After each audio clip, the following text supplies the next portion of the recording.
eh,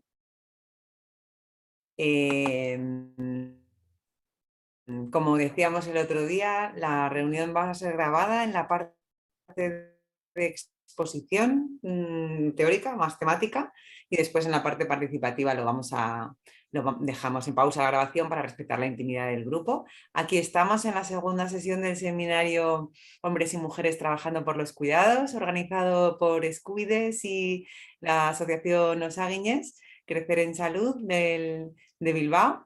Y bueno, con la colaboración de las compañeras y compañeros del Centro Mary Langer y del proyecto ProCC, del que me hago portavoz en parte ahora, que soy Ayele Losada. Como ya todas sabéis, la mayoría estuvisteis el otro día y nos conocemos de diferentes... bueno, nos vamos conociendo y reconociendo, ¿no? Bueno, pues vamos allá con espacio rato para compartir algunas cuestiones conceptuales y algunas reflexiones. Recuerdo así cosas de funcionamiento, que es si las cámaras pueden estar encendidas mejor para poder vernos un poquito. Si mientras se está hablando, habla alguien, los micrófonos mejor apagados para evitar interferencias. Si en algún momento alguien se despista, desde aquí los mandos podemos apagar algún micro que no se sienta como nada personal. Y la otra cosa que decíamos el otro día es la utilización del chat, que nosotras preferimos que no se utilice mientras estamos hablando, ¿no? Como que en algún momento lo podemos utilizar para comunicarnos como grupo, pero que evitemos estar haciendo conversaciones paralelas que distorsionan un poco la comunicación. Entonces, bueno, pues la semana pasada lo dejamos, o bueno, lo dejamos nos fuimos digiriendo, decíamos que habíamos puesto muchas cosas sobre la mesa y que teníamos que ir digiriendo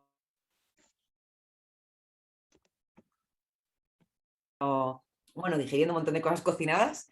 Y estuvimos hablando de cómo, de que la construcción de género determina los papeles asignados a hombres y a mujeres desde esta lógica más binaria, y en esa determinación nos coloca también como muchas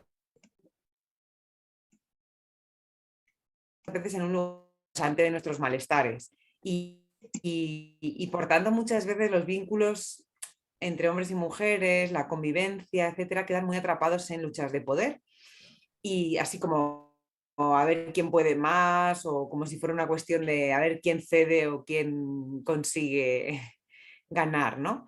Entonces, es importante identificar de todas estas determinaciones qué son construcción social para poder tener una lectura más lúcida de lo que nos pasa en la interacción con los demás, ¿no?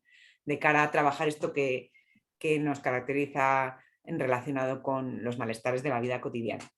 Entonces, bueno, hoy queremos pensar un poquito, seguir avanzando en esa línea, pues pensando cómo estas cuestiones atraviesan el tema de los cuidados. El otro día hablamos en la primera parte así más de la construcción del género y de las miradas necesarias para poder pensar el género de forma más dialéctica, más dinámica, más amorosa, más eficaz también desde nuestra posición en relación a las intervenciones. Y esta vez, y terminábamos hablando un poquito de los cuidados y de esas diferentes áreas de los cuidados. Y decíamos ahora que las construcciones de género atraviesan el tema de los cuidados, y yo diría, así como para organizar la exposición de hoy, en dos sentidos, ¿no? Voy a que serían, a ver, voy a compartir pantalla un momentito. Vamos a trabajar un poquito en que estas construcciones de género atraviesan las determinaciones de las maneras de cuidar, como decíamos el otro día, no solamente hay que repartir los cuidados, sino repensar cómo se hacen, ¿no? Y también atraviesan la manera en la que nos organizamos para repartir y compartir los cuidados, también está atravesada por esas construcciones de género, ¿no? Entonces, os recuerdo cómo la estructura de la tarde de hoy. Vamos a hacer una primera parte en la que yo hago una exposición, después hay un espacio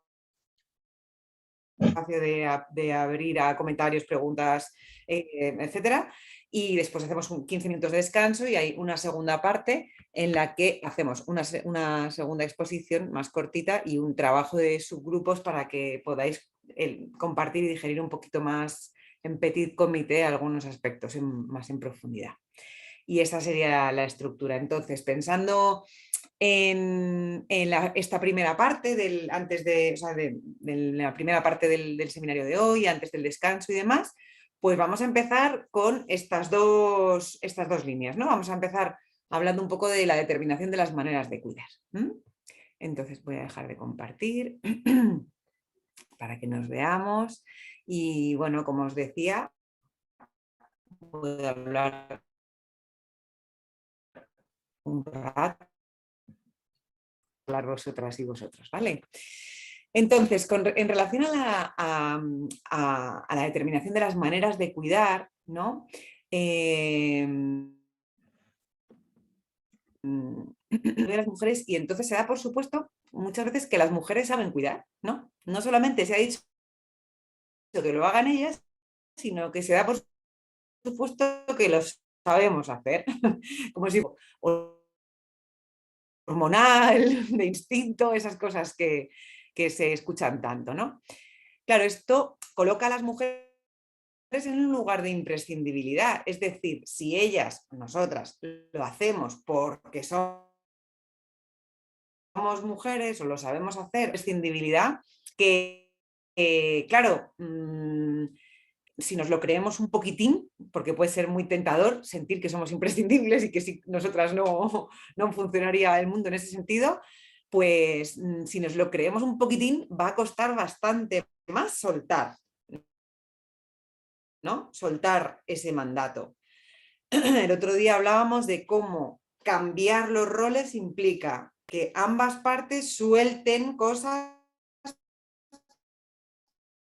pierdan cosas, y también hay cosas que pierde. Entonces, a ver, ¿se le corta más gente? ¿Se me está escuchando mal en general? Sí, se está escuchando un poco mal.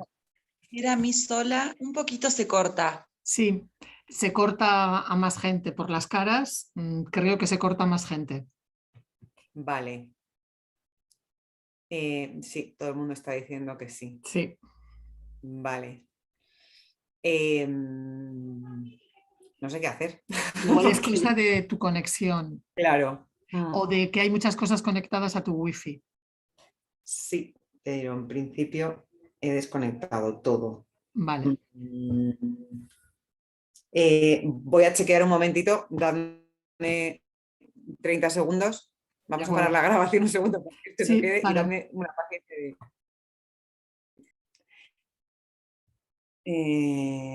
Ya, sí, me dicen que conecte con el cable, pero en mi caso es imposible. Está colgado en un techo el wifi. Vamos a probar. Se sigue cortando. Ahora parece que bien, pero bueno. Vale. Vale. Un momento. Voy a cerrar cosas que tengo por aquí abiertas. Por si acaso. También lo cierro. Vale, vamos a ver ahora. Bueno, ¿se me escucha ahora un poco mejor? Bueno, voy a hablar despacito. Entonces, decíamos que el otro día hablábamos de la importancia de que entender que para cambiar, para hacer cualquier cambio en la asignación de roles, hay que ponerse en la situación de que ambas partes tienen que dejar, soltar, y eso implica perder, aunque sea perder lo conocido, aunque sea soltar algo que te da alivio, pierdes algo conocido, pierdes algo que te da identidad o que te da un lugar de reconocimiento o que te da valor asignado desde lo social. Entonces hay que habilitar la posibilidad de elaborar lo que se deja lo que se suelta, lo que se pierde, y también de ir construyendo lo nuevo, lo que se gana, ¿no?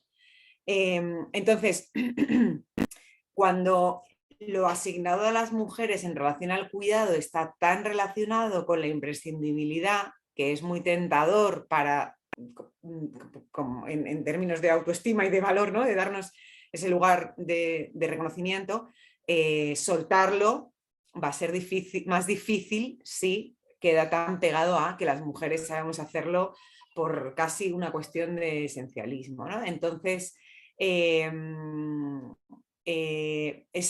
en esas asignaciones del cuidado, el hecho de que quede tan pegado a la mujer, pues hay que cuestionarlo. Hay que cuestionar que las mujeres sepamos cuidar adecuadamente per se, ¿no?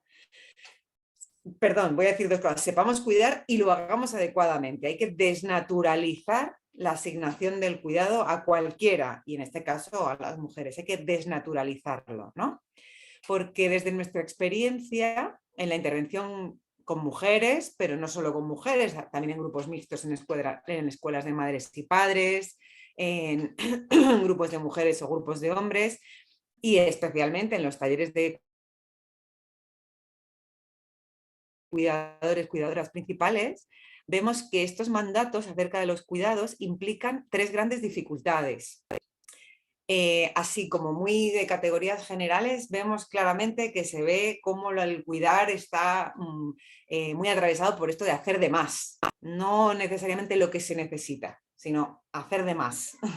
Siempre de más. Claro, si el valor puesto en la persona que cuida se mide en función de cuantitativamente cuánto más brille la cosa o la persona que cuida, pues uno muchas veces hace de más y eso distorsiona la lectura de la necesidad, ¿no? La otra cosa que, bueno, seguro que esto además lo contarán las compañeras mejor que yo cuando sea el seminario que daremos un seminario el mes que viene sobre el programa de cuidadoras, pero bueno, esto yo solamente es unas pinceladas.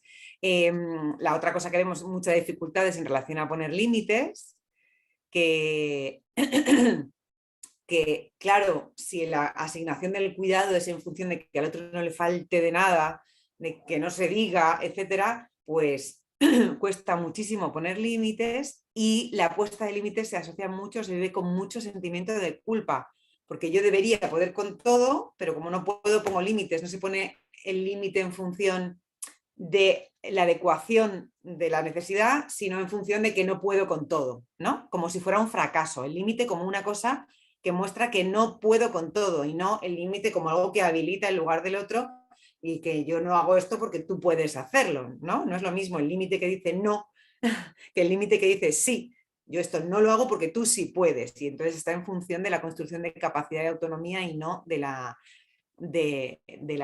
fracaso. Y la tercera cosa es que cuesta mucho delegar. Vemos grandes dificultades en la delegación, tanto del cuidado como de la forma de cuidar, ¿no? Nos cuesta soltar, que quita, ya lo hago yo, pero también nos cuesta aceptar que se haga de una manera diferente a como lo hacemos las que lo tenemos asignado.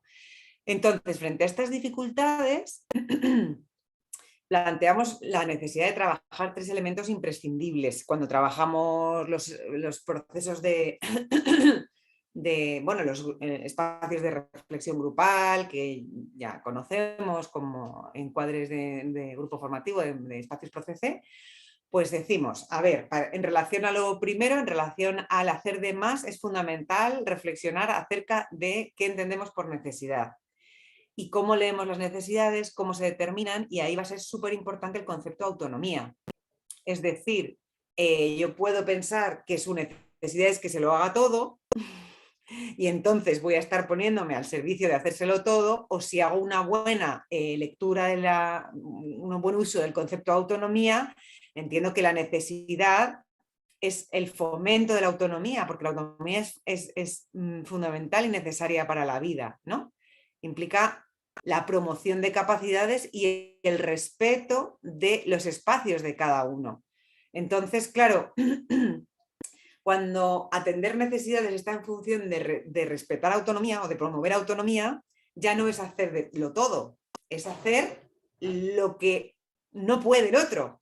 en este caso estamos hablando de una relación de cuidado en el ámbito de la vulnerabilidad, como hablábamos antes, el otro día, ¿no?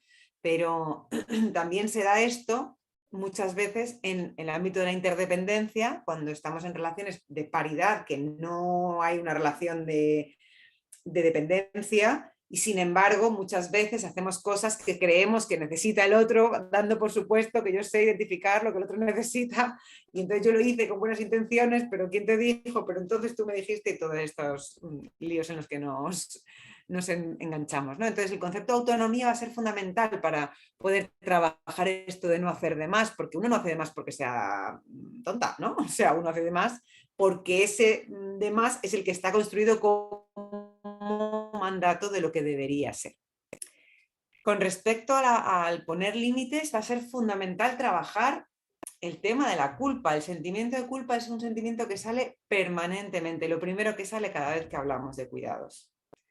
Cuando hablamos de cuidados, de vínculos, de límites, de etcétera, es culpa por exceso, culpa por defecto, porque lo hago mal, me siento culpable, si no lo hago me siento culpable, si decido no hacerlo me siento culpable. O sea, el sentimiento de culpa es algo que aparece mucho y especialmente cuando se ponen límites. El concepto de límite sabemos que está muy distorsionado, que se asocia muchísimo más con el castigo, con la consecuencia del ya no puedo más, y entonces exploto, entonces te digo, ya está bien, hasta aquí, mira, ahora me voy, te quedas ahí, me voy con mis amigas.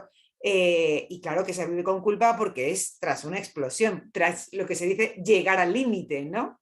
Entonces, si uno deja claro el límite, no hace falta llegar al límite para explotar, ¿no? Y por eso en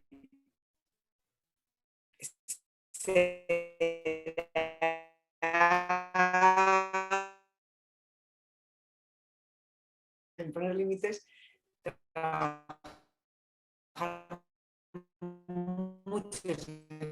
Hay problema de audición. se vuelve a cortar. Ya.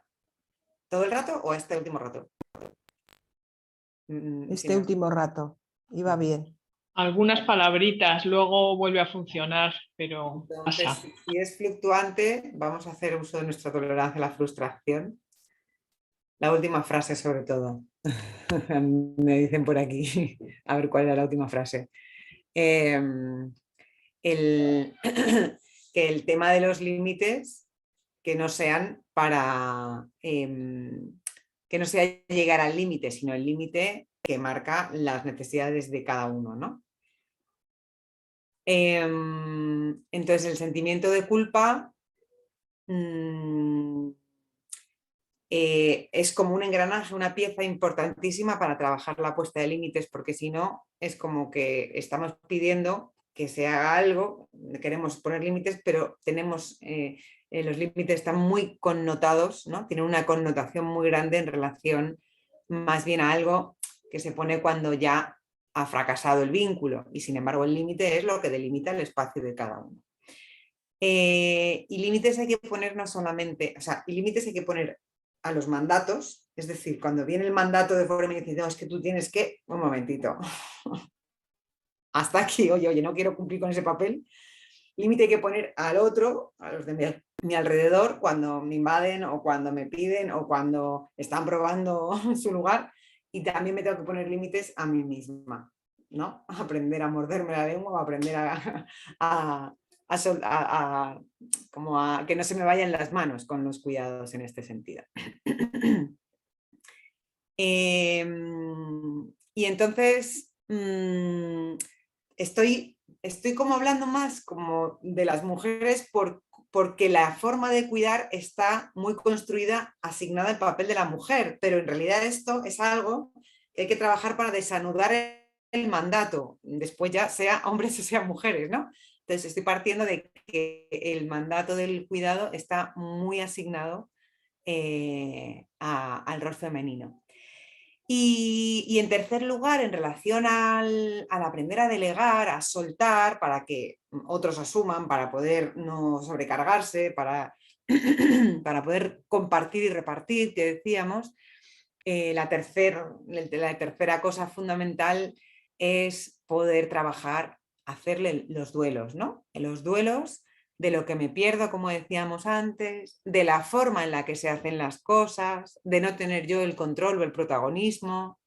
En la medida que se hacen los duelos, se puede trabajar la aceptación también de la situación, y si no hay elaboración del duelo, no es aceptación, sino resignación. Y la resignación siempre pasa factura. Entonces, igual que decía al principio, hay 3 dificultades muy grandes asociadas con el mandato de cómo se cuida hoy, que es hacer de más, poner límites y no delegar, pues hay 3 elementos imprescindibles para trabajar, correlativos, que serían trabajar el concepto de autonomía.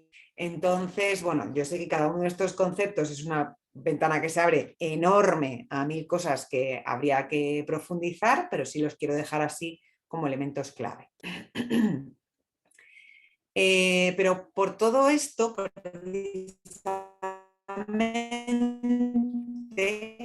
¿no?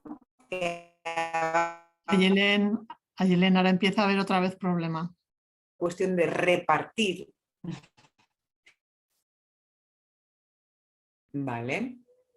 Vamos a tener que hacer el duelo de que esto no está funcionando bien. Los recursos del sistema. Vale. Bueno, pues lo que voy a hacer por aquí, así para empezar, es que voy a cerrar esto hasta que me pese. Bueno. Vamos a ver si cerrando esto otro que tenía por aquí, no sé qué más tengo para cerrar, ¿no?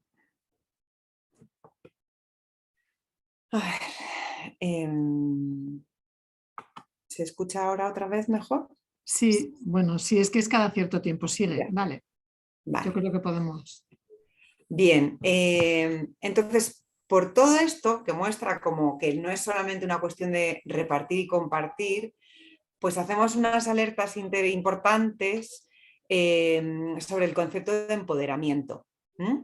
Supongo que recordéis que en el cartel de este seminario aparecen así algunas preguntas y una era esto de empoderamiento versus autonomía. Entonces, muchas veces se oye, se dice, hay que empoderar a las mujeres, ¿no? En la palabra empoderamiento, que es dar poder, y eso es así, es verdad. Es necesario devolver el poder que desde los roles asignados se le ha quitado a las mujeres, de facto. O sea, tanto los explícitos y los implícitos, tanto en el ámbito de los derechos como de mucho poder cotidiano. Sin embargo, también es necesario hacer una lectura crítica del poder, porque de la misma manera que la manera de cuidar es una asignación social, ¿no? La manera de cuidar no es neutra, la manera de ejercer el poder tampoco. Entonces, cuando decimos hay que trabajar los cuidados y repensar cómo se cuida para cuidar de una manera saludable, el poder también hay que repensarlo para ejercer el poder de una manera saludable, porque no hay una sola manera ni una manera neutra e inocente de ejercer el poder, que está más asociado al rol masculino, ¿no? Desde lo hegemónico. Entonces, es necesario hacer una crítica del tipo de poder. Desde lo hegemónico, el poder está muy asociado a la dominación, al poder de dominación. Está asociado al autoritarismo, al porque lo digo yo, al poder de la fuerza, a la manipulación. Y entonces, ese tipo de poder, que no es el único poder posible, se cortó también. ¿Y en qué parte se cortó? Lo que pasa es que hay gente, también había otra persona que tenía problemas con internet. Yo creo que está habiendo problemas en la red también. Así que, Ayelen, yo te diría que sigas. Vale. Atiendo los chats.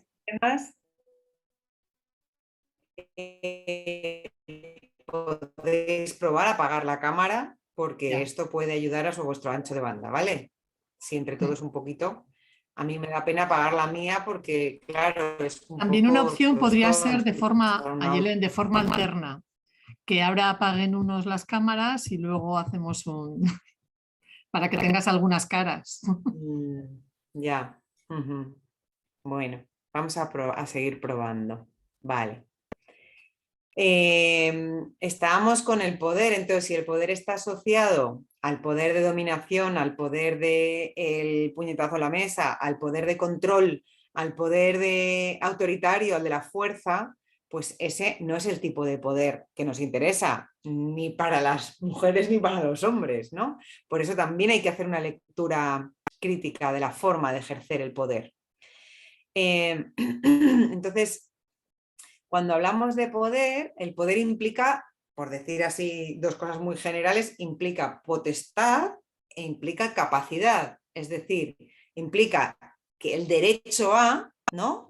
Tenemos que tener derechos de poder tomar decisiones, ¿no? Entonces, en ese sentido, el poder tomar decisiones, el poder como derecho es incuestionable, pero también el poder, el yo puedo hacer algo, está relacionado a la capacidad, al ser capaz de. En el poder asignado a los hombres está mucho más legitimado el poder como potestad. Pueden, por ser hombres, no necesariamente significa que tengan capacidad, ¿no? Pero a la inversa también es importante que no por recuperar la potestad ya tenemos la capacidad, ¿no? No, porque no por ser mujeres tampoco, me refiero a que hay cosas que tenemos que abrir el camino a poder aprender, si no, lo hacemos como voluntarismo y podemos reproducir exactamente las mismas lógicas que queremos transformar, como decíamos el otro día. Entonces, la capacidad del ser capaz de algo se abre como posibilidad y como potencia también, ¿no? Por eso hay gente que ya no habla tanto de poder, sino como de potencia. Entonces, desde el proceso, por supuesto, reivindicamos la igualdad de derechos, ¿no? Pero también habilitar la posibilidad de construcción de capacidades, en unos y en otras. Y entonces le damos mucha importancia de nuevo al concepto de autonomía. La autonomía ya no es solamente pensando en relación a la lectura de necesidades, sino a la promoción de la capacidad de autodeterminación y de discernimiento, de lectura crítica, autonomía del mandato, acción que no esté dependiente de la acción del otro, ¿no?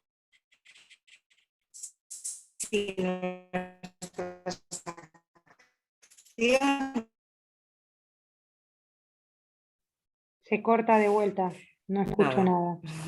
Sí. No sé, se me ocurre reiniciar. Se me ocurre que igual puedo conectar desde el móvil y a lo mejor el móvil tiene mejor conexión. No sé, porque el otro día todo fue muy bien y era la misma, ¿eh? Ahora se escucha, ¿eh? Sí, es que es a ratos, o sea, es cada cierto tiempo. Ya. Sigue, te avisamos cuando haya que repetir una frase. Avisáis y repito. Eso, Vale. ya te diré. Bueno, entonces, como que frente al concepto de empoderamiento, que es dar poder, decimos, tiene que ir de la mano sí o sí de construir autonomía, porque si yo doy un poder, que en cualquier caso es construir autonomía en ambas partes, no estoy hablando de que las mujeres los hombres puedan seguir usando ese poder y nosotras no, me refiero como proceso de construcción social y de construir una sociedad más saludable, más igualitaria, más justa, es necesario que podamos cuestionar también el mandato o el ejercicio del poder y que desde ese lugar trabajemos la autonomía. Y aquí traigo el concepto de autonomía de Cornelius Castoriadis, ¿no? Entender autonomía como una capacidad de discernimiento, de lectura lúcida que implique tener capacidad de reflexiva de uno mismo, de entender que lo que me pasa, porque si no entiendo lo que me pasa o explico lo que me pasa en función de lo que le pasa al otro, puedo seguir usando tendencia. También, la primera cosa es capacidad reflexiva de sí mismo, de sí misma, de una misma. La segunda característica que dice Castoriadis en relación a la autonomía es la capacidad reflexiva del mundo, entender cómo se construyen y cómo se funcionan las lógicas del mundo. Y esto cuando uno entiende las lógicas, por ejemplo, patriarcales o capitalistas que hablábamos el otro día, ayuda mucho a ver dónde me coloco y dónde me posiciono, ¿no? La tercera característica del sujeto autónomo que habla Castoriadis es la capacidad del nosotros. Y aquí es muy interesante pensar quiénes son ese nosotros. Ese nosotros de un sujeto colectivo es un nosotras, un nosotras en contra de un otros, o es un nosotras tres tros conjunto que tenemos que asumir las contradicciones del conjunto y de cómo se determinan los géneros, ¿no? Y en cuarto lugar, la capacidad instituyente, la capacidad de imaginar lo que no es y nunca fue, de crear una alternativa, porque si no hay capacidad instituyente, los cambios están encaminados a reproducir lo conocido. Entonces, o hago una cosa o hago la contraria. Entonces, desde ahí, para nosotros es imprescindible trabajar esto de la construcción de la autonomía en mujeres y en hombres y generar y sostener espacios amorosos de aprendizaje, como de poder trabajar las dificultades, las contradicciones y el proceso de aprendizaje, que todo aprendizaje requiere un proceso y además, en este caso, requiere mucho desaprendizaje. Entonces, para poder desaprender lo asignado y aprender lo nuevo y además construyendo lo nuevo, es muy importante poder favorecer estos espacios amorosos de aprendizaje. Por eso decíamos el otro día, como los espacios de encuentro, los espacios mixtos, que entendamos lo que nos pasa a cada parte en todo este proceso del crecer colectivo, ¿no? Y bueno, por eso esta dialéctica o esta reflexión en torno a empoderamiento y autonomía, claro, sí, sí al empoderamiento, pero ¿a qué? Me gusta contar una anécdota de una vez vi en mi barrio se ha vuelto a cortar, ¿no? Una pintada en un muro, en un mural, ¿no? Y ponía así, soez, lo voy a decir.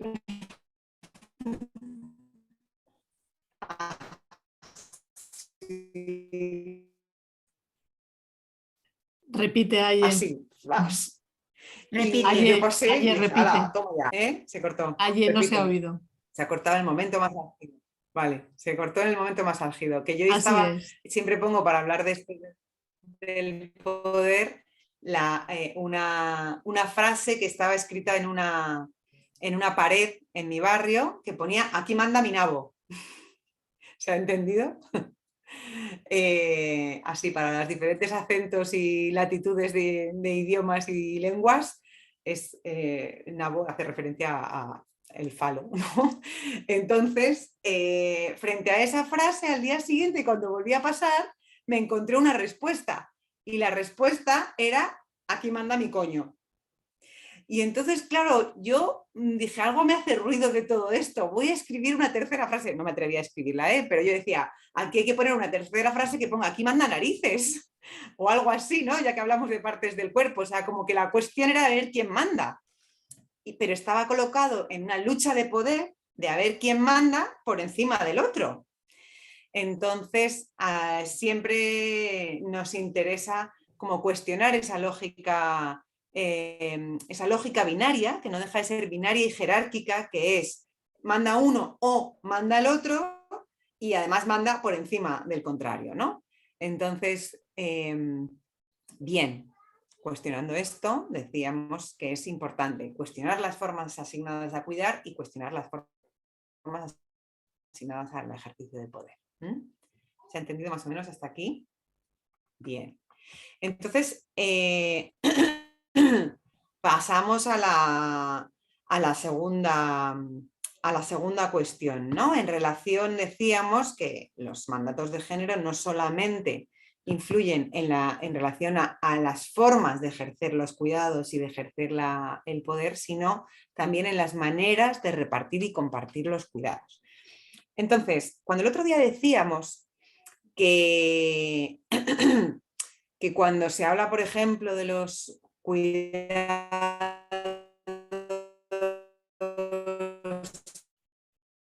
y que a Ayelén, veces los perdona. medios se convierten en fines. Dime, fatal. Ahora, sigue. Fatal. Sigo. Cuando el otro día decíamos que los medios se convierten en fines, que a veces discutimos sobre quién limpia el baño y se convierte en un fin en sí mismo, cuando el baño es un medio para poder convivir, ¿no? Pues lo que queremos señalar es precisamente que este tipo de cosas de las convivencias y de la cotidianidad, si se ponen los medios como fines, nos perdemos los fines. Y el medio, que es el acuerdo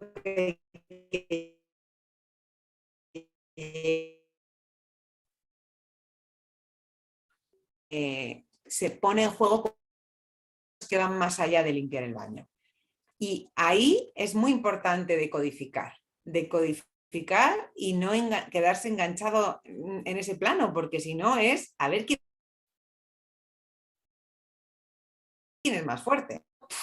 Es la lógica que queremos interpelar cuando hablamos de la elaboración de los conflictos. Entonces, es en este punto en el que es necesario diferenciar conflicto de enfrentamiento. ¿Sí? Entonces, para pensar un poquito sobre esto del conflicto y el enfrentamiento, pensemos en qué se entiende por conflicto. Cuando hablamos de conflicto, ¿qué se nos viene a la cabeza? Y aquí es donde yo os digo, palabras que se nos vienen a la cabeza cuando escuchamos conflicto. Sí, en la vida cotidiana, porque los conflictos, tengo un conflicto. ¿Qué se nos viene a la cabeza? Por favor, podéis hacer lluvia de ideas en el chat, lo que se os venga a la cabeza. Situaciones a resolver. Bien. Peleas. Muy bien. Algo malo. Por aquí. Guerra, ¿no? Se habla de conflicto armado, como además una manera de nombrar a las guerras sin decir guerra. Algo que resolver, problema, pelea, guerra, desencuentro, desacuerdo, exclusión. Algo malo. Tú o yo, algo malo.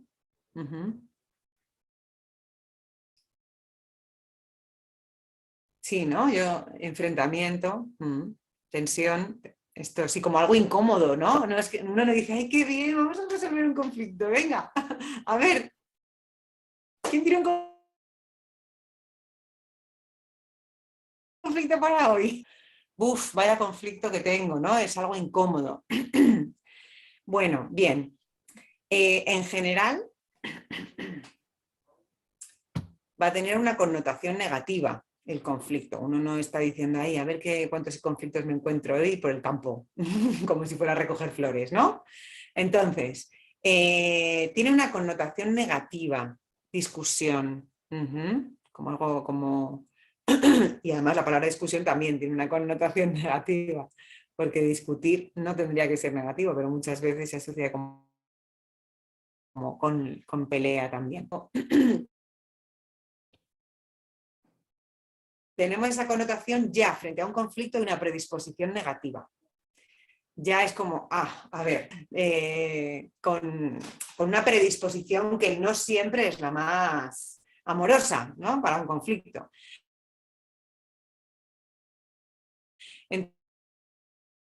Entonces, si entendemos lo que se supone, lo que está en el imaginario social acerca de los conflictos, pero la teoría 1, que es la definición del libro de un conflicto es el encuentro con lo diferente. O sea, me encuentro con algo que es distinto a lo que yo esperaba, a que yo hago unas cosas de una manera y tú lo haces de otra y parecen incompatibles, a que yo pienso de una forma y tú piensas de otra, a que yo tengo unas necesidades y tú tienes otras.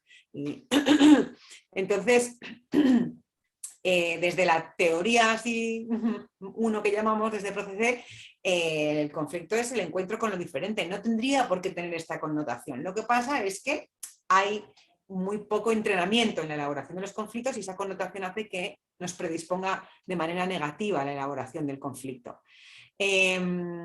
Entonces, se producen un montón de sentimientos, un montón de sentimientos muy diferentes que es necesario que podamos elaborar, porque si frente a algo que de repente me encuentro que, oye, que yo quería hacer esto, tú querías hacer lo contrario, oye, que no estamos de acuerdo en cómo resolver esta cuestión, oye, que incluso los conflictos internos que uno tiene, necesito irme a mi padre que está enfermo, ¿no? Produce sentimientos que es necesario elaborar porque si no se elaboran, lo que se hace es reaccionar, ¿no? Si yo no digiero lo que estoy sintiendo, pues tengo una cuestión reactiva. Si no elaboro, reacciono, ¿sí? Reacciono de una manera reactiva, o sea, sin procesamiento. Y la reacción puede ser de enfrentamiento o de... Pero normalmente con aguanto, no digo nada, aguanto, ¿no? O de evitar una situación, dar rodeos y demás. Entonces, esto de los conflictos está súper atravesado por la lógica binaria, con que cuando estamos en dos posiciones, o sea, es una cosa o la otra, y entonces nos quedamos mucho en la lógica de ganar-perder. Cuando se habla de buscar una alternativa, normalmente tiene que ser nueva, inédita, novedosa, que no es ni la tuya ni la mía, que implique la posibilidad de satisfacer necesidades de las dos partes. A lo mejor no todas las necesidades, pero que pueda satisfacer a las dos partes. Es lo que implica un consenso, ¿no? La construcción de un consenso. Desde la lógica del ganar-ganar. Pero lo que tenemos en vena, en la vida cotidiana, es el perder-ganar. Y el tema, cuando esto se lleva a las relaciones de género, en la resolución de conflictos y demás, es que, claro, desde la lógica binaria estamos colocados en víctima o verdugo, en culpable inocente, en bueno o malo. Y claro, si queremos, si no salimos de la lógica binaria y yo estoy colocada en lugar de víctima y me quiero salir de ahí, ¿qué otro lugar me queda? Me queda la de verdugo. Entonces, si yo no quiero estar en el lugar de víctima, pero tampoco estar en el lugar de verdugo, la construcción de la multiplicidad también en las soluciones de los conflictos, permitir que de un conflicto surja lo nuevo, lo que aún no ha sido, asterisco, capacidad instituyente, soluciones que trasciendan las dos opciones conocidas que están en contradicción, ¿no? Pero esto, como mecanismo, es algo que está muy desentrenado en la vida cotidiana. Y si lo y todo esto lo estoy trayendo, que es un poco como abstracto y filosófico, porque si lo pensamos en relación a los cuidados, es que está presente en la cotidianidad, en el tema de los conflictos y la resolución de conflictos todo el tiempo. Si lo pensamos en el reparto de tareas, en la organización cotidiana, en el compartir, en los cuidados, etcétera, pues está súper presente, ¿no? Muchos de los conflictos se convierten en enfrentamiento, muchos de los conflictos cotidianos se convierten en enfrentamiento porque no nos paramos a registrar lo que sentimos para tomar distancia y no tener una posición reactiva inmediata, ¿no? Entonces, en eso que sentimos hay que abrir a la cantidad de sentimientos que producen los conflictos, los cuidados y demás, porque claro, frente a todo lo que se siente, si no hay elaboración, yo lo deposito en el otro y es el otro el culpable. Y entonces exploto o le decimos que muchos de los conflictos se convierten en enfrentamiento porque no nos paramos a registrar lo que siento, para empezar, decodificar con elementos de lo que decíamos el otro día. Yo por eso el otro día decía, el cuidar cansa per se, y yo puedo sentir cansancio y si lo leo todo desde estoy cansada porque estoy haciendo algo injusto y tú eres el culpable, pues le voy a culpar al otro de todo mi cansancio. Y eso me deja en un lugar de dependencia. Pero si yo identifico, vale, hay una parte del cansancio, que además tiene otra parte de sobrecarga y otra parte de sufrimiento, pues puedo ir desglosando un poquito más lo que... Entonces, no nos paramos a registrar, a decodificar lo que sentimos y lo actuamos. Lo actuamos, el cansancio, el enfado y demás, y no nos paramos ni a escuchar y comprender lo que siente el otro, tampoco, y entonces reaccionamos o pasamos por alto lo que siente el otro. No nos damos cuenta de que al otro le están pasando cosas porque tampoco nos paramos a pensar o a registrar lo que le pasa al otro. Esto en la vida cotidiana, cuando estamos atrapados en la normalidad supuesta salud, con las prisas, con las vorágines, etcétera, es algo que está muy presente, ¿no?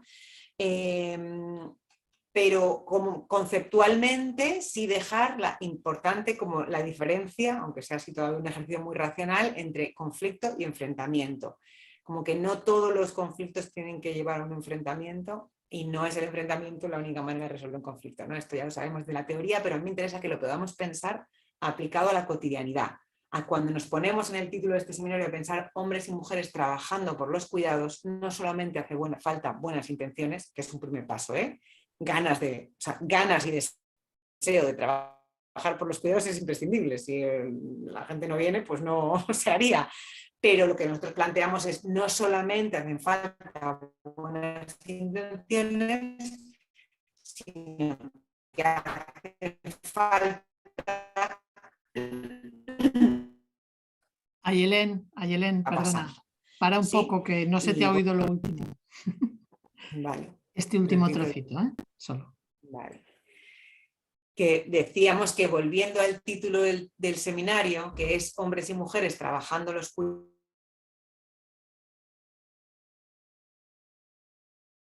cuidados, no la intención y el deseo de hacerlo juntos es imprescindible. O sea, si no hay ganas, no hay motor, no hay inicio. Sin embargo, muchas veces hay ganas y lo que nos encontramos en muchos espacios en los que se trabaja en los cuidados y demás es que hay muy buenas intenciones, pero todavía estamos muy atrapados y atrapadas en estos mandatos o en estas contradicciones. Entonces, por eso nosotros planteamos la necesidad de poder tener herramientas y elementos que nos ayuden a, vale, cuando nos juntamos a trabajar por los cuidados, ¿qué tenemos que tener en cuenta? Entonces, hasta ahora, recopilando, tenemos que tener en cuenta los mandatos de género, que son construcciones que nos afectan a todos y que no es una cuestión de ambas partes y por tanto hay que hacer un trabajo de reconstrucción, de reaprender y desprender, de reaprender lo que está expropiado, que implican asignaciones que dan unos lugares de trabajo, implican unos mandatos de cómo se cuida y cómo se ejerce el poder que hay que cuestionar haciendo una lectura crítica y que implica un trabajo, el trabajo de los cuidados, un trabajo específico de sostenimiento de la vida que es muy importante, muy básico, pero que también está invisibilizado. Y entonces, por amor o por obligación, porque desde luego sin otros reconocimientos, y por otro lado implica muchos sentimientos. Es decir, yo cuando me encuentro en la situación ya concreta de convivencia con una pareja, con un hermano o hermana, con el que tengo que repartir el cuidado de los mayores, con la crianza, con diferentes situaciones de los cuidados, hay muchísimos sentimientos, ¿sí? Y entonces, en el momento de sentimientos, un montón de explosión, son contradictorios, intensos, aunque para poder pensar todo esto es más probable la que reacciona, ¿no? La reacción sin meditación. Entonces me parecía importante también traer dentro de todo lo general, porque muchas veces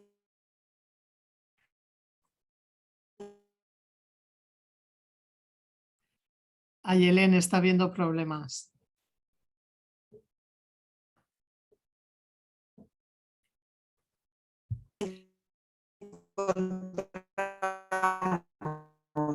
No se escucha.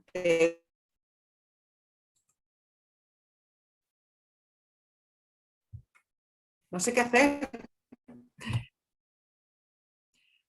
Pues no sé Eh, si yo creo que igual hacer no sé, o el descanso y volver a conectar. Yo creo que aguanta un poquito porque se interrumpe, pero enseguida viene, termina, a mí me parece mejor. Ya, lo que pasa es que ahora lleva un ratito, ¿eh? A ver, sigue allí, a ver. Espera, un momento. Que voy a conectar a través del.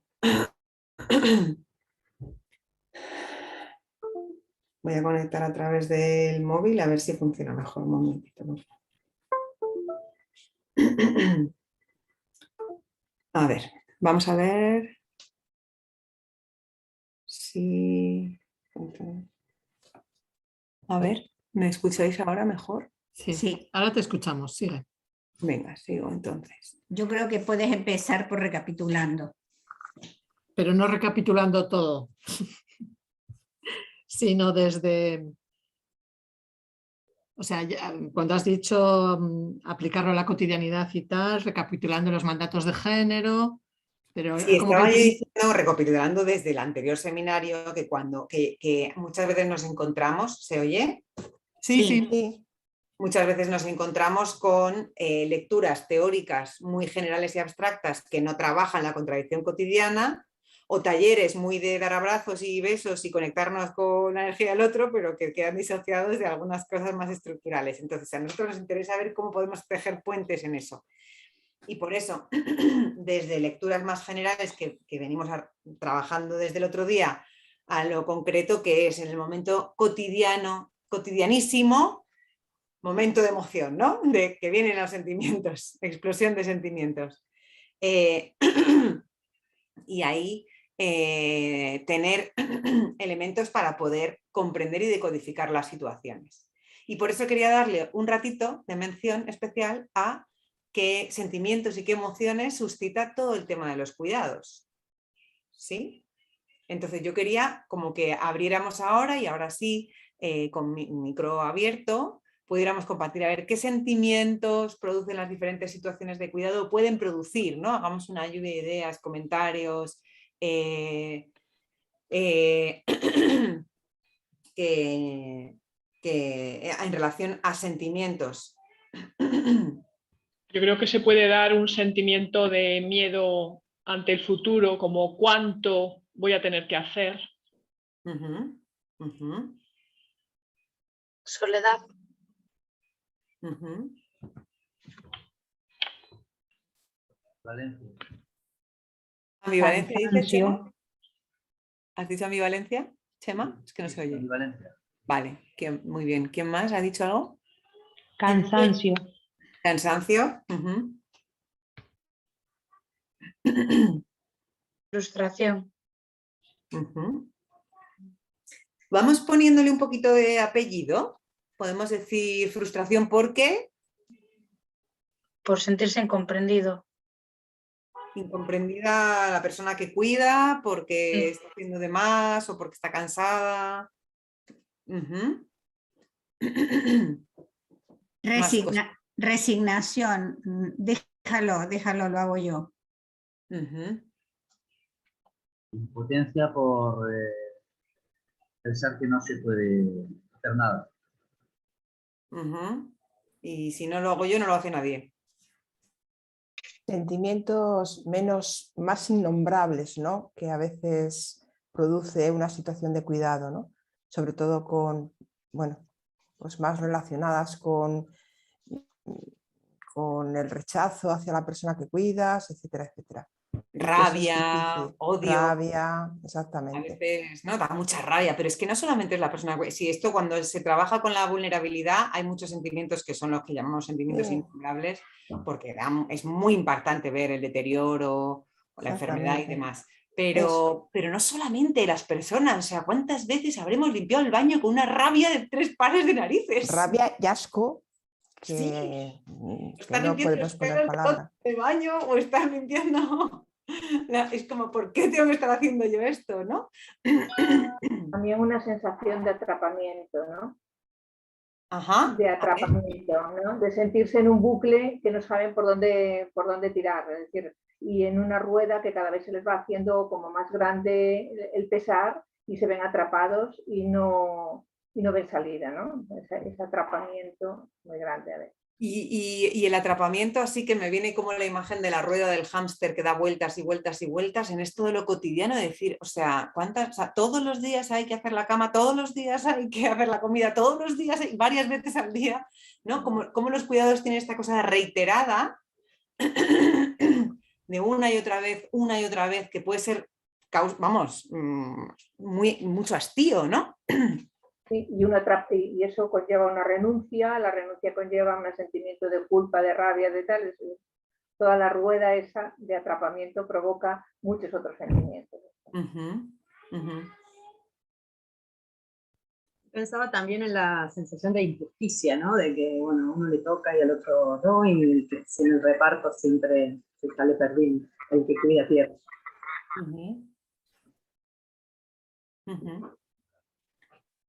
Bloqueo.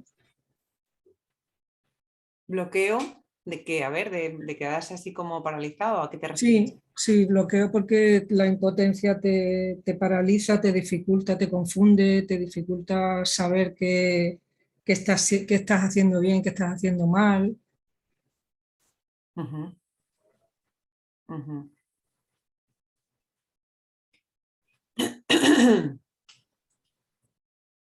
Bueno, claro, veníamos de hablar de conflictos y de enfrentamientos y nos salen todos los sentimientos así como de pesados, ¿no? De malestar, pero decíamos que cuidar era atender la vida y también genera la satisfacción de atender necesidades, ¿no? También en el cuidado, cuando le llevas un tupper de comida calentita a una persona a una amiga que está malita, y te sale del corazón y dices, jo, qué bien, ¿no? Y te lo agradece y te da un abrazo y te dice, jo, muchas gracias, me ha venido fenomenal. Pues también hay sentimiento de satisfacción, ¿no? Un poco a veces.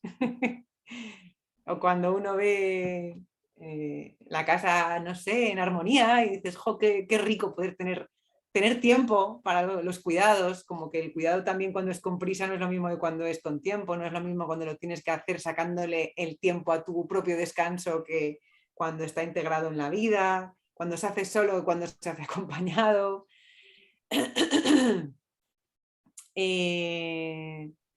Y entonces, bueno, como que sentimientos puede haber muchos y no suele haber mucho espacio donde se hable de estas cosas, ¿no? Los sentimientos que generan más malestar suelen tributar a engordar la culpa. Tenemos así muy metida la culpa en vena y cuando uno se siente culpable por algo, desde luego no resuelve muy bien ni los conflictos con uno mismo ni con el otro, ¿no?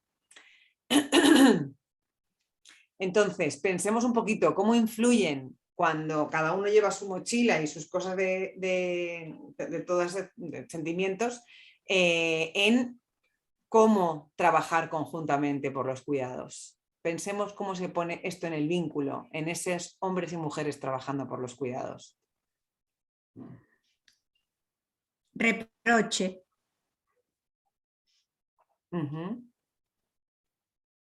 Descalificación.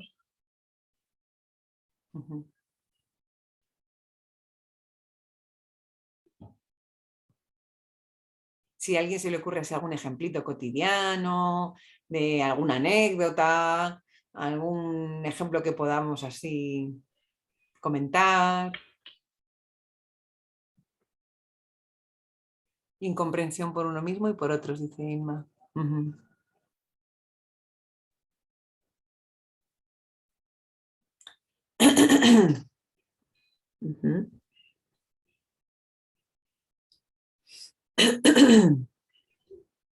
Bueno, frustración. No, iba a decir frustración por ambas partes.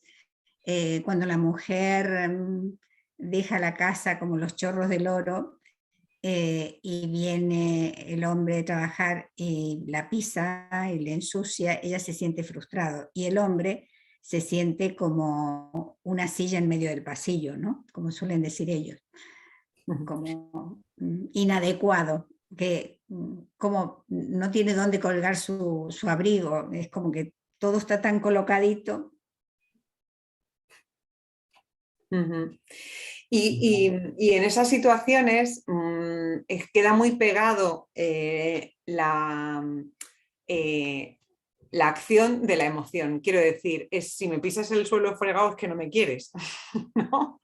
Entonces se queda muy, muy, muy pegada en el vínculo esto de poner los medios en lugar de los fines. Y por eso nos parece muy importante despegarlo y poderlo trabajar, porque detrás de un sentimiento de injusticia, o sea, detrás de un enfado mientras estoy limpiando el baño, hay un sentimiento de injusticia que es necesario ser compartido y elaborado y trabajado conjuntamente. Y después habrá que ver cuánto de objetivo, subjetivo, lo que sea, pero hay un sentimiento de injusticia que si no lo podemos decir, o si cuando se dice se juzga, se clausura la posibilidad de transformarlo. Y detrás, muchas veces, de una dificultad de asumir o del escaqueo, está el miedo a no ser capaz, a no saber cómo hacerlo.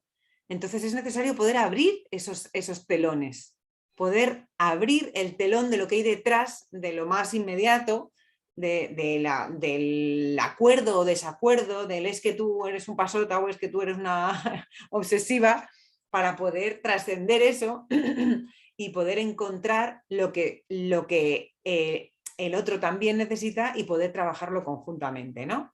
Y digo conjuntamente, no necesariamente para ser eternamente comprensivo, quiero decir, para comprender mejor, pero también para poner mejor límite, porque no es lo mismo, te pongo un límite y pues esto no lo hago ya nunca más, que decir, mira, cuando te pones así, yo no quiero entrar en esto, así que no me voy a encargar de esto, pero no como castigo. El límite como marcar el espacio de cada uno, pero no como castigo, que es pues a partir de ahora te cocinas tú. Eso es un castigo, no es un límite, ¿no? Que puede a veces operar como límite cuando uno lo ha hecho de más, pero que no deja de ser una cosa reactiva. Entonces, por eso, todo lo que tenga que ver con poder trabajar desde la autonomía, que no sea la reacción ante lo que hace el otro, sino que frente a lo que hace el otro, yo también me percibo, me vivo, me siento y tomo las decisiones sin quedarme solamente a la espera de la acción o reacción del otro, ¿no? Desde ahí es de donde hablamos de la autonomía. Estos serán así primeros elementos de esta parte.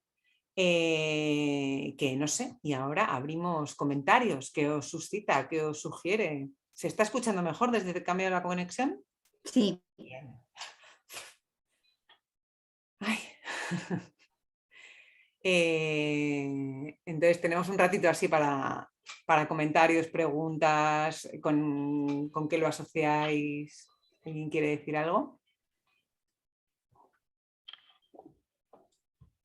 Igual esta parte podemos darle pausa a la grabación para respetar un poquito así más la intimidad del grupo, Ana. Bueno, pues nada, con así este pequeño descansito. En esta segunda parte,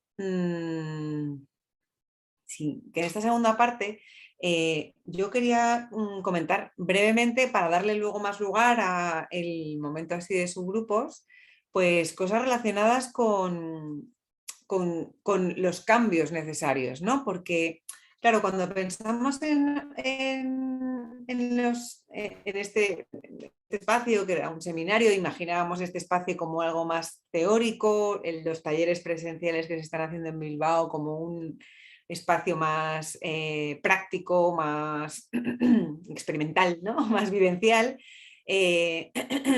Entonces yo, claro, como intentando jugar con que sea entre teórico, pero a su vez queríamos que fuera también con algunas cosas prácticas, pero a su vez es online y a su vez es un grupo muy grande, o sea que, bueno, vamos a tomar algunos elementos. Claro, estamos combinando mucho lo general y lo particular, lo estructural con lo cotidiano, ¿no? Entonces, teniendo en cuenta que todo esto de los cuidados encierra mucha profundidad, que además es un engranaje muy importante en el sistema en el que vivimos, ¿no? Porque una de las cosas que... Ay, perdón. Una de las cosas que decíamos el otro día como cuestión así del sistema es como el trabajo de cuidados es una pieza fundamental y sobre todo es fundamental que esté invisible. Por eso al capitalismo ya le empieza a importar, no le importa mucho quién lo haga, si hombres o mujeres, sino mientras siga siendo invisible es la siguiente vuelta de tuerca, ¿no?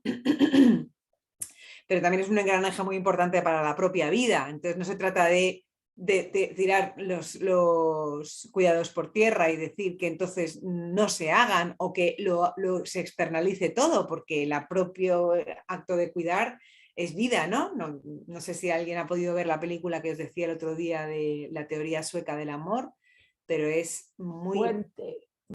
Es muy fuerte, sí, no sé, alguien... bueno, quien no la haya visto todavía, que como precisamente en Suecia, el ministro de ese momento, Olof Palme, plantea la teoría sueca del amor, ¿no? como una teoría que dice la gente tiene que, como una vuelta más de mejorar el estado de bienestar, porque en Suecia pues, es la apología del estado de bienestar, ya habían conseguido cierta estabilidad, pero se veía que hombres y mujeres todavía estaban estancados en esos roles y en cómo el tema de los cuidados atrapaba mucho, y entonces la teoría sueca del amor es que hay que conseguir un sistema en el cual la gente esté junta solo por amor, no por necesidad. Y entonces desarrollar todo un sistema de cobertura de servicios públicos para todos los trabajos de cuidados. Esto implica guarderías desde las 6 de la mañana y servicios de atención a los mayores increíbles y demás. Con ese sistema, al evaluarlo unas décadas después, lo que se vio es que es uno de los países que tiene mayores niveles de soledad y donde el individualismo ha sido brutal, ¿no? Entonces, como esa paradoja de poder resolver los cuidados te despoja de algo de la vida y es una vuelta de tuerca súper brutal. Entonces, muy interesante poder reflexionar sobre eso también. Entonces, digo, los cuidados son un engranaje del sistema capitalista, lo necesita invisible, pero también son un engranaje de la vida, o sea, es que encierran vida. Entonces no se resuelve quitándolos de la ecuación, ¿no? Por eso el reto es reinventar la fórmula. Entonces, para reinventar la fórmula y esos cambios que son necesarios, hace falta seguir trabajando para construir una sociedad que ponga los cuidados en el centro de la vida, como se hacen desde los planteos ecofeministas y del feminismo, de la economía feminista, ¿no? Poner los cuidados en el centro. Estos cambios, para ir construyendo en esa construcción, hace falta trabajar mucho, bastante, y en diferentes planos, muy importantes todos ellos. En múltiples planos, y yo traería 3 así como grandes planos de necesarios cambios y transformaciones, ¿no? El primero sería, bueno, había preparado algunos esquemas para apoyar la exposición, pero es que van muy lentos si voy con si trato de compartir pantalla, entonces hacemos así un ejercicio de imaginación de la pizarra y de los conceptos.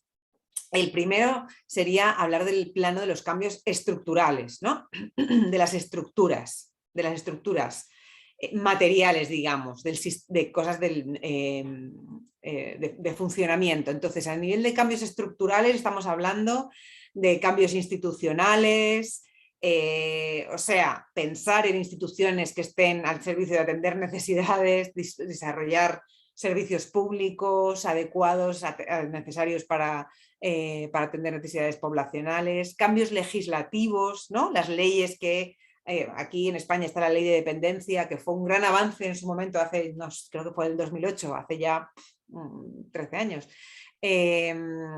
pero que todavía hay muchas cosas que hay que mejorar e implementar de esa ley, que todavía hay cosas que no se implementan, ¿no? Ahora con todas las líneas de trabajo sobre el tema de la soledad no deseada, que a partir de estudios a nivel europeo, especialmente europeo, se empieza a denominar como la epidemia del siglo XXI. La epidemia, antes de la pandemia del COVID, se empezó a hablar de la soledad como una epidemia y a visibilizar que era algo estructural, no solamente una cuestión de características o de carácter de las personas, ¿no? Entonces, los cambios a nivel legislativo implican, por ejemplo, los permisos de maternidad y paternidad, tanto por hacer ahí todavía, tan reciente algunos cambios, que puedan reconocer a nivel legislativo en los tiempos de cuidado, ¿no? En esta cuestión que se hablaba antes de la legislación, hay mucho que trabajar de la conciliación, perdón. Cuando se habla de conciliación, cuando se cuestiona el concepto de conciliación, la siguiente vuelta de tuerca es empezar a hablar de corresponsabilidad, pero claro, la corresponsabilidad sin trabajar lo estructural se convierte en un deber ser, ¿no? Más puesto en la espalda individual que en una cuestión estructural. Entonces, para trabajar la corresponsabilidad hace falta hablar de jornadas laborales, hace falta hablar de desprecarización laboral, hace falta hablar de promoción comunitaria, de promoción de los desarrollos comunitarios, que no pueden ser solamente de abajo arriba, sino que también desde lo legislativo y desde lo estructural hay que promover la creación del lazo comunitario y de estructuras comunitarias que no solamente dependan de las instituciones, ¿no? Entonces, hay algunos cambios que son estructurales, que no son que porque estemos hablando de lo cotidiano no hay que desconocerlo, todo eso tiene que estar apoyado, todos los cambios que hagamos en lo cotidiano tienen que estar promovidos, refrendados y si no, apuntar a cambios estructurales que sostengan esos cambios para que no sean voluntarismo. Entonces es importantísimo en los discursos no disociarlo para que no quede como a la pata coja, ¿no? Que no quede cojo por un lado. Sin embargo, no es suficiente, ¿no? O sea, con cambios estructurales no es suficiente para generar otros cambios. Por eso vamos a hablar de una segunda categoría, que sería la necesidad de cambios subjetivos en el plano de la subjetividad. En el plano de la subjetividad está lo que comentaba Inma hace un momento. ¿Qué valor le damos a los cuidados, ¿no? O sea, ¿lo hago por no ser machista? ¿Lo hago por no sobrecargar a mi compañero o compañera? ¿Lo hago por deseo? ¿Lo hago por necesidad? Esta pregunta que hacíamos el otro día, si no se hace por dinero, ¿por qué se hace? Pues ser más protagonistas en la construcción de esa respuesta, en el acto, no en el pensamiento, ¿no? En que de verdad, ¿por qué lo hago?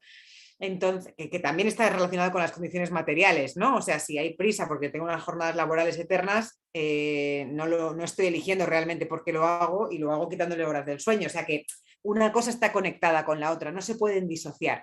Pero es muy importante que tengamos en cuenta que cambiar esto pasó con los permisos de maternidad. En el momento en que el permiso de maternidad era intercambiable, se le permitía al hombre que pudiera disfrutar algunas semanas, claro, a ver quién le quita las semanas de permiso a la mujer para tomarla el hombre, ¿no? Esto era muy difícil, pero entonces, bueno, aquí en este caso está puesto no solamente lo subjetivo, sino también lo material, pero pasaba mucho en las bajas laborales, pues una baja laboral, pedir una baja laboral o un permiso en el trabajo para ir a una reunión de la escuela. Si no se hace un cuestionamiento del valor que se le da a esa tarea, un permiso de una reunión en el colegio o llevar al médico a los niños o cualquier cosa, si no se le da una reducción de jornada por cuidados y demás, claramente la pedían más las mujeres que los hombres, estadísticamente hablando, porque subjetivamente el hombre no se lo podía permitir, ¿no? Estaba incluso mal visto, o sea, había incluso a veces hasta amenaza o consecuencias en el ámbito laboral. Entonces, en el ámbito así de los cambios subjetivos es importante resignificar los cuidados, ¿no? Pensar la valoración de los cuidados. Es importante identificar las asignaciones de género para no caer en todo lo que venimos hablando hasta ahora y repensar las formas de cuidar, como hemos dicho. Identificar los imaginarios sociales, cuestionar los mandatos, trabajar los prejuicios, los juicios, los valores, ¿no? ¿Qué hacemos cuando con esa escena de ahora me cuidáis a Jorgito, que no me acuerdo cómo se llamaba? ¿Qué hacemos con ese mandato que cae en en nuestra propia, que uno le despertará mil cosas, pero desde luego se ancla en nuestros planos subjetivos, haciéndonos sentir buena hija, mala hija, adecuada, inadecuada, transgresora, cruel, ¿no? Un montón de cosas. Entonces, es fundamental este plano en lo subjetivo, porque si no va de la mano, siempre decimos no es suficiente, pero es necesario pero no es suficiente, tienen que ir de la mano con los cambios estructurales. Y el plano subjetivo, la transformación en el plano subjetivo no viene sola. Es lo que implica un cambio cultural, ¿no? Y para hacer una transformación cultural hay que desplegar mucha artillería. Bueno, es un lenguaje un poco bélico esto de la artillería, pero hay parte que es una batalla, porque también hay muchas corrientes en contra. Entonces, pero claro, en el plano subjetivo, pues como digo, todo lo que tenga que ver con generar espacios de reflexión donde se pueda desnaturalizar lo que está naturalizado es fundamental. Y en el plano de la comunicación, y en el plano de los medios de comunicación, en el plano de los mensajes que lanzamos y decimos, tanto a nivel macro como micro, se puede incidir en esto, ¿no? Entonces repensar las frases de en fin, es lo que hay, como siempre decimos, es necesario, pero bueno, no es algo que se haga solo con voluntarismo. O sea, cambiar unos juicios o prejuicios sabemos que es tarea de hormiguita, con sistemática y con trabajo propositivo, ¿no? Ahora, quería hablar también de un tercer plano, por decirlo así como en categorías muy generales, ¿no? Hemos hablado de los cambios estructurales, hemos hablado de los cambios subjetivos y no quería dejar de hablar de los cambios cotidianos. Porque los cotidianos son el día a día, ese escenario donde se construye la vida, donde además después, a veces son los que van generando el caldo de cultivo para luego generar cambios estructurales, y son también donde si lo estructural no se aterriza en ese escenario, no se operativiza. Entonces lo cotidiano es el escenario del día a día, ¿no? Entonces en el plano de lo cotidiano, de los cambios cotidianos, es importante pensar o repensar esto de cómo pensamos el reparto de los cuidados, cómo se hace, cómo asumimos, cómo lo asumimos, desde dónde, desde qué lugar, para qué, por qué, en función de qué, ¿no? Los procesos de asunción de los cuidados. Y a su vez también cómo delegamos, cómo se hacen los procesos de delegación. ¿Se puede aprender a delegar? ¿Se puede aprender? ¿Se puede aceptar? Asumir, delegar viene de la mano. Es más fácil delegar si hay quien asuma, es más fácil asumir si el otro delega. Todo esto pone en juego el tema del vínculo, ¿no? De los vínculos, de trabajar los vínculos, las relaciones, la comprensión, el entendimiento. Ahí entra el tema de los conflictos, la importancia de pensar en procesos más que en resultados, ¿no? Como que no hace falta tenerlo resuelto de una vez y para siempre, sino poder emprender un proceso de entendimiento, de resolución acerca de cómo ir elaborando esta cuestión. Yo puedo empezar a asumir un cuidado porque me ha tocado y no he sido capaz de poner un límite, pero eso no es una cosa estanca. Ahí yo, en la medida que tenga posición abierta y creativa, puedo tomarlo como un proceso de algo que se transforma, porque también en la crianza con un bebé, de repente llega el nacimiento y uno dice, ay Dios mío, y esto, y es todo un caos, pero sabes que en unas semanas, en un par de meses, hay un conocimiento mutuo y empiezas a conocer y a aprender códigos y a sistematizar algunas cuestiones. Esto se tiene que dar en todas las tareas de cuidado, no es de una vez y para siempre, se puede transformar, es flexible, ¿no? Entonces hay que tenerlo como un proceso, favorecer los procesos de aprendizaje, la puesta de límites, como hemos dicho antes, y que asumir un cuidado no es asumirlo de cualquier forma y ni asumir todo, puede ser poniendo límites a la forma trabajar los procesos de elaboración de duelos, la aceptación, los sentimientos de culpa, todo lo que hemos venido diciendo, y todo esto fundamental con algo que dijisteis el otro día, que decíamos el otro día, todo esto sacándolo de la espalda individual, es decir, que también tiene planos de lo estructural, de lo subjetivo y luego en lo cotidiano. Porque lo estructural tiene que hacer promoción comunitaria. En lo subjetivo tenemos que ser capaces de que entre en nuestra cabeza la posibilidad de que los cuidados se colectivicen, ¿no? Y que podamos imaginar otras formas de cuidar. El otro día decíais el ejemplo este precioso de cómo pensar en los cuidados si uno decide no tener hijos. Pues es que esa misma pregunta se la tienen que hacer los que sí los tienen, porque no tenemos que depositar en los hijos el mandato de que nos cuiden, ¿no? Individualmente me refiero, es decir, en la medida que hay más red social y comunitaria para los cuidados, los hijos cuidan por deseo también y por placer y no con esa cosa de abnegación y sacrificio, ¿no?